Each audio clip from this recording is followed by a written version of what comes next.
الحمد لله رب العالمين والعاقبة للمتقين ولا عدوان إلا على الظالمين والصلاة والسلام على رسوله الكريم اما بعد۔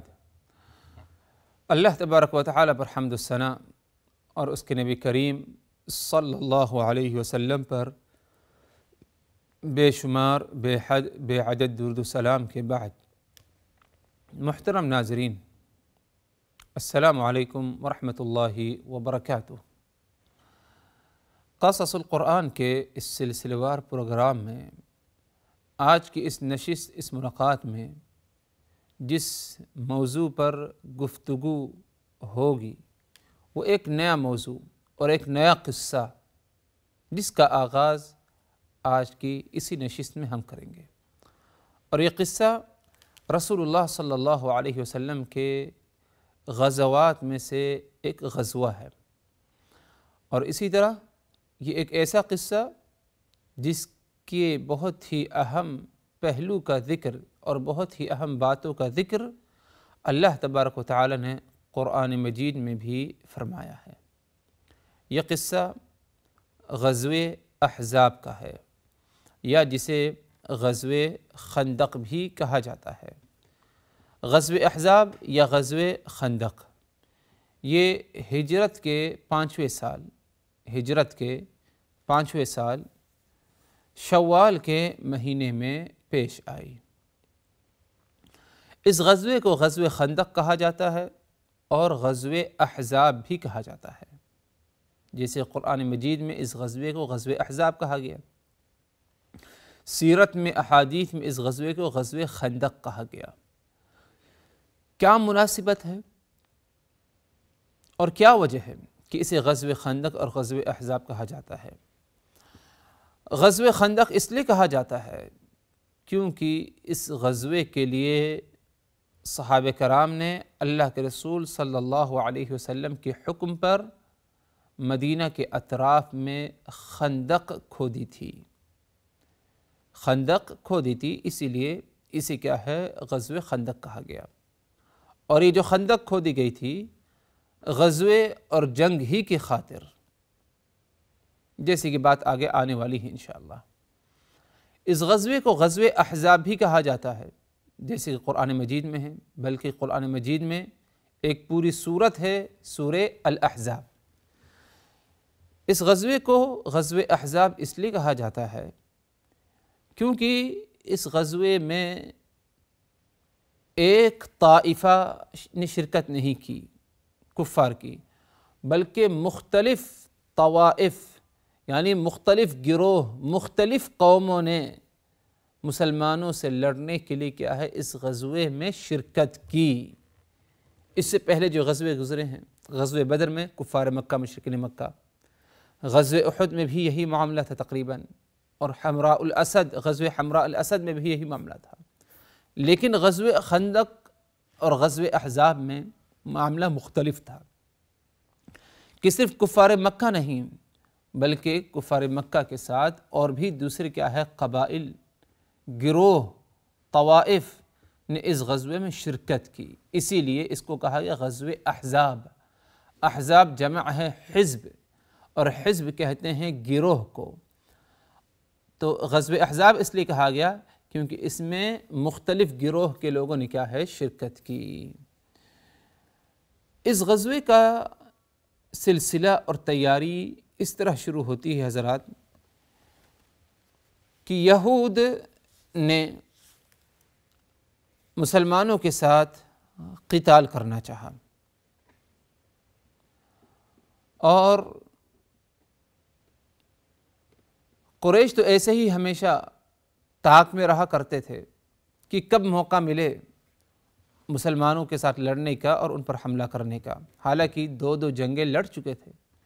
غزوہ بدر، غزوہ احد، اس کے باوجود طاق میں تھے، دیکھتے رہتے، موقع کی تلاش میں رہتے کہ کب موقع مل جائے ہم جو ہے غزوے میں شرکت کریں اور جو ہے مسلمانوں کے ساتھ قتال کریں۔ تو اسی اثنا میں یہود نے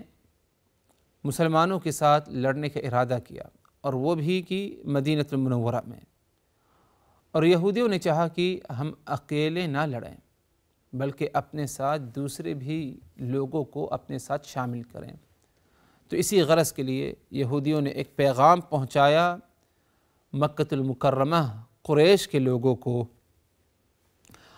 اور کہا کہ ہم یہود مسلمانوں کے ساتھ لڑنا چاہتے ہیں اور ان کو ختم کرنا چاہتے ہیں، اور ہماری چاہت یہ ہے کہ تم کفار مکہ، مشرکین مکہ، تم بھی کیا ہے شرکت کرو ہمارے ساتھ۔ تو مشرکین مکہ نے کھلی طور پر پہلی فرصت میں تائید کی اور شرکت کا ارادہ بھی کر لیا۔ اور اسی اثنا میں اگر دیکھا جائے تو بعض رؤسائے قریش یعنی قریش کے لوگوں نے یہود سے پوچھا بھی، آزمانا چاہا، یعنی یہودیوں کو جب یہود آئے قریش کے پاس ان کو اپنے ساتھ شامل کرنے کے لیے، تو قریش کے بعض لوگوں نے جو رؤساء تھے، بڑے تھے، ذمہ داران تھے، انہوں نے یہودیوں سے سوال کیا کہ کیا قریش کا جو دین ہے یہ صحیح ہے، اچھا ہے، یا کہ محمد کا جو دین ہے وہ اچھا ہے؟ کیونکہ قریش کو معلوم تھا کہ یہود جانتے ہیں کہ آخری زمانے میں ایک نبی آئے گا، دین اسلام لے کر کے آئے گا، اس کا نام محمد ہوگا، اس پر ایمان لانا ہے، کیونکہ تورات میں یہ چیز تھی۔ تو قریش نے آزمانا چاہا یہودیوں کو کہ کیا ہمارا دین قریش کا اچھا ہے تمہاری نگاہ میں، یا کہ محمد کا دین اچھا ہے؟ تو قریش کے لوگوں نے کہا، یہود نے کہا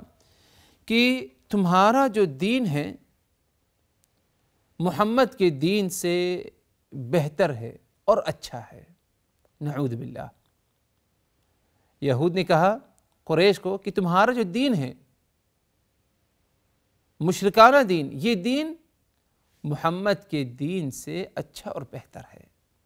اور یہود یہ بات کیوں کہی؟ صرف قریش کو خوش کرنے کے لیے، تاکہ قریش ان کا ساتھ دیں مسلمانوں سے لڑنے میں۔ جب قریش کے لوگوں کے دین کی تائید ان یہودیوں نے کی تو اللہ تبارک و تعالی نے آیت نازل فرمائی قرآن مجید میں، اور فرمایا أَلَمْ تَرَ إِلَى الَّذِينَ أُوتُوا نَصِيبًا مِنَ الْكِتَابِ يُؤْمِنُونَ بِالْجِبْتِ وَالطَّاغُوتِ وَيَقُولُونَ لِلَّذِينَ كَفَرُوا هَؤُلَاءِ أَهْدَىٰ مِنَ الَّذِينَ آمَنُوا سَبِيلًا۔ کیا بات ہے کہ جن کو کتاب کا کچھ حصہ دیا گیا، یعنی آسمانی کتاب کا کچھ حصہ انہیں دیا گیا،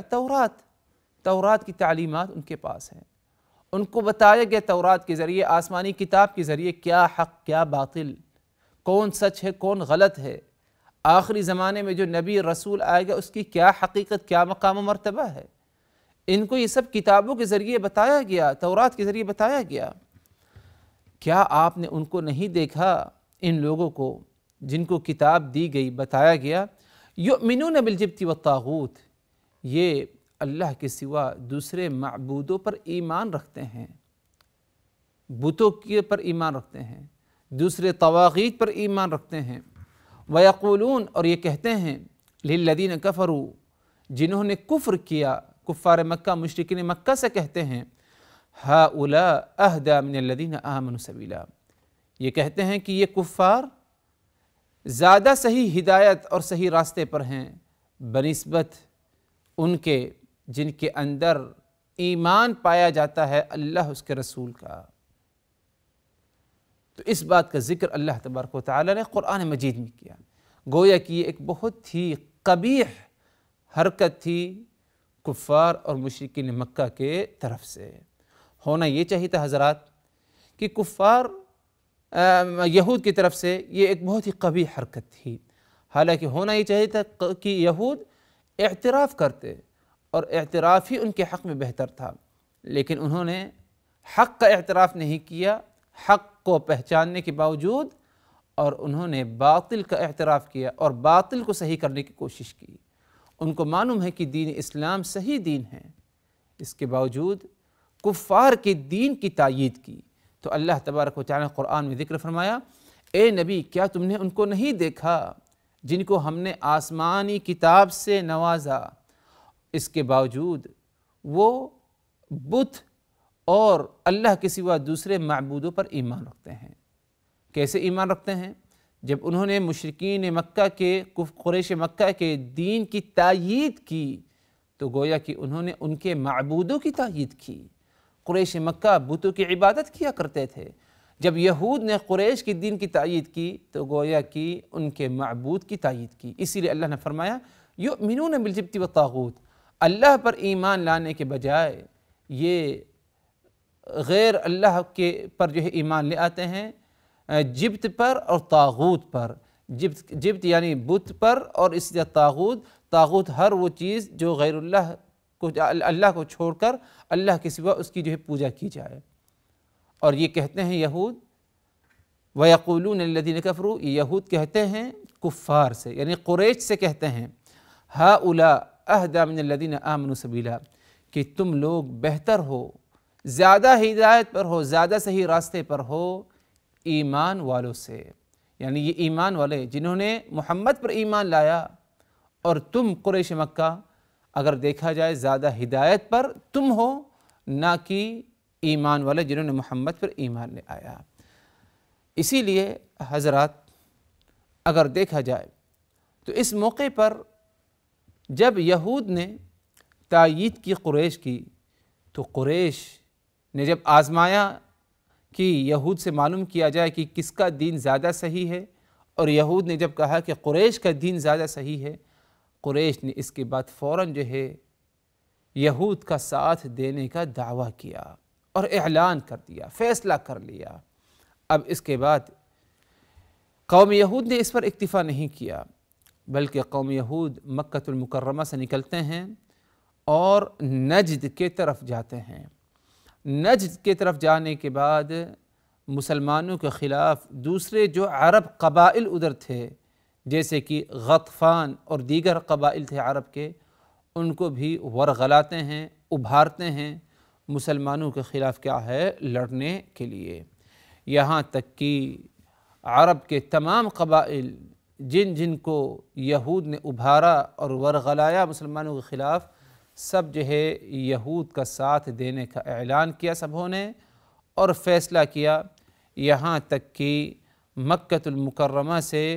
40 کلومیٹر کی دوری پر مر الظہران مقام جگہ ہے، اس جگہ پر اکٹھا ہوئے، اور اس جگہ پر اکٹھا ہونے کے بعد مدینہ المنورہ کی طرف ان تمام نے کیا ہے رخ کیا۔ ادھر یہود موجود ہیں، قریش مکہ موجود ہیں، اور بھی دوسرے قبائل موجود ہیں، مختلف گروہ، سب اکٹھا ہو گئے ہیں ایمان والوں کو، مسلمانوں کو، اللہ کے رسول، ان کے ساتھی صحابہ کرام کو اس دنیا سے ختم کرنے کے لیے۔ ایک گروہ نہیں، کئی گروہ اکٹھا ہوئے۔ اسی لیے اللہ تبارک و تعالی نے اس غزوے کو، اس کا نام غزوہ احزاب بھی رکھا، کیونکہ مختلف گروہ پائے گئے۔ المہم رسول اللہ صلی اللہ علیہ وسلم کو اس کی خبر پہنچ جاتی ہے کہ مختلف قبائل اور مختلف حزب، مختلف احزاب، مختلف گروہ کے لوگ اکٹھا ہو گئے ہیں، جمع ہو گئے ہیں، سب کے سب ایک پلیٹ فارم پر مسلمانوں کا قتال کرنے کے لیے۔ آپ صلی اللہ علیہ وسلم نے فوری طور پر مشورہ کیا اپنے ساتھیوں سے، اپنے صحابہ کرام سے، کہ اب ہم کیا کریں کہ اگر ایسا معاملہ پیش آ چکا ہے کہ ہمارے خلاف عرب کے مختلف قبائل احزاب اکٹھا ہو چکے ہیں، جس میں یہود ہیں، مشرکین مکہ ہیں، اور بھی دوسرے مشرکین کفار ہیں مختلف قبائل کے، اب ہمیں کیا کرنا چاہیے؟ تو مختلف رائے آپ صلی اللہ علیہ وسلم کے سامنے آئی۔ انہی میں سے ایک رائے ایک جلیل القدر صحابی جن کا نام سلمان الفارسی ہے، سلمان فارسی رضی اللہ عنہ کا جواب تھا، اور ان کی رائے یہ تھی کہ یا رسول اللہ، میری رائے یہ ہے کہ مدینہ کے اطراف میں ہم زمین میں خندق کھود دیں، یعنی زمین کی کچھ حصے میں کھدائی کر دیں مدینہ کے اطراف میں، اور اسی خندق کے پیچھے رہ کر ہم لڑیں، خندق کے اس پار ہم کفار سے لڑنے کی کوشش نہ کریں۔ جب کفار آئیں گے تو خندق ہے، اب ظاہر سے بات جب خندق ہے تو کفار کیا ہے مدینہ منورہ آسانی سے داخل نہیں ہو سکیں گے، اور ہمیں خندق کے اس پار جانا ہی نہیں، ہم خندق کے اسی پار رہیں، مدینہ کی طرف رہ کر کفار کا مقابلہ کریں۔ اور جب آپ صلی اللہ علیہ وسلم کو سلمان فارسی نے اپنی ایک رائے پیش کی، آپ کو جو ہے یہ رائے بہت ہی زیادہ پسند آئی، اور آپ نے حکم دیا کہ خندق کی کھدائی کا سلسلہ شروع کر دیا جائے۔ اور یہ پہلی دفعہ تھا، ایک نئی چیز تھی خندق کھودنا، اس سے پہلے کبھی عرب میں یہ چیز معروف نہیں تھی، خندق کی کھدائی جنگ کے موقع پر۔ حضرت سلمان فارسی فارس کے تھے، ادھر یہ چیز پائی گئی تھی، تو ادھر کا یہ تجربہ جو تھا سلمان فارسی نے رسول اللہ صلی اللہ علیہ وسلم کے سامنے رکھا۔ آپ صلی اللہ علیہ وسلم نے اس خندق کی کھدائی میں شرکت کی خود، اور اسی طرح صحابہ کرام کو بھی ابھارا اس خندق کی کھدائی میں شرکت کے لیے۔ تو صحابہ کرام کی معیت میں رسول اللہ صلی اللہ علیہ وسلم سب مل کر کے انہوں نے کیا ہے خندق کی کھدائی کی۔ خندق کی کھدائی ہو گئی، اور اس کے بعد رسول اللہ صلی اللہ علیہ وسلم خندق کے کھدائی کے دوران صحابہ کرام کے جذبات کو ابھارنے میں لگے ہوئے تھے، ان کا حوصلہ بلند کر رہے تھے۔ کھدائی کے دوران کہہ رہے تھے اللہم ان العیش عیش الآخرہ فاغفر الانصار والمہاجرہ، جیسے کہ صحیح بخاری کی روایت ہے کہ کھدائی کے دوران جب آپ صلی اللہ علیہ وسلم نے دیکھا کہ صحابہ کرام میں کمزوری آ گئی ہے، کھدائی کرتے کرتے محنت کرتے کرتے بھوکے ہیں پیاسے ہیں، تو آپ نے ان کی جذبات کو دیکھ کر اللہ تبارک و تعالی سے دعا کی، اے اللہ زندگی تو آخرت کی زندگی ہے، اے اللہ فاغفر للانصار والمہاجرہ، اے اللہ تو انصار اور مہاجرین دونوں کی جو ہے مغفرت فرما دے۔ یہ آپ صلی اللہ علیہ وسلم دعا کر رہے تھے اس وقت جب آپ صلی اللہ علیہ وسلم صحابہ کرام کے جذبات کو دیکھ رہے تھے کہ کس محنت سے خندق کی کھدائی ہو رہی ہے، بھوکا پیاسا رہنے کے باوجود، دوسرے پریشانیوں کا سامنا کرنے کے باوجود خندق کی کھدائی میں لگے ہیں۔ آپ صلی اللہ علیہ وسلم ان کے حوصلے کو بلند کرنے کے لیے، ان کے اعمال کی قدر کرتے ہوئے آپ دعا کر رہے تھے اللہم ان العیش عیش الآخرہ فاغفر للانصار والمہاجرہ، اے اللہ زندگی تو آخرت ہی کی زندگی ہے، حقیقی زندگی، اے اللہ تو مہاجرین کو اور انصار کو سبھوں کی کیا ہے مغفرت فرما دے۔ المہم حضرات، آج کی اس ملاقات اس نشست میں ہم غزوہ احزاب، غزوہ خندق سے متعلق اسی پر اکتفا کرتے ہیں۔ مزید اور باتیں خاص طور پر قرآن مجید میں اس غزوے سے متعلق کیا کچھ ذکر ہے، اس کا ذکر انشاءاللہ اگلی نشست اگلی ملاقات میں، اس وقت تک کے لیے اللہ تبارک و تعالی کی حفاظت میں، وآخر دعوانا ان الحمد للہ رب العالمین، والسلام علیکم ورحمۃ اللہ وبرکاتہ۔ لقد كان في قصصهم عبرة لأولي الألباب ما كان حديثا يفترى ولكن تصديق الذي بين يديه وتفصيل كل شيء وهدى ورحمة لقوم